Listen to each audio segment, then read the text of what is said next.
We eat the matzah because it reminds us that we had to leave Egypt in a hurry. And when I say we, I mean one of the commandments in the Haggadah is that in every generation, b'chol dor vador, chayav adam, human beings need to see themselves ke'ilu, as if they themselves came out of Mitzrayim, out of Egypt. In other words, when we're at the Seder, we don't act as if it's Brett, Isaac, and Alex who are at the Seder. We act as if we were the people in the character of the Bible, going back all those years, leaving Egypt.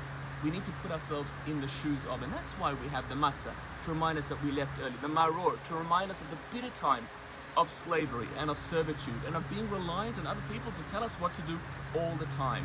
One of human beings' biggest gifts that God has given us is that of freedom of choice, that we can decide to do. We might make mistakes, but the mistakes are ours and we own them.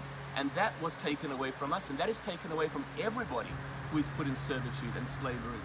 And slavery can look like a whole lot of different things. We can be slaves to different things. Substance, for example. We can be slaves to money.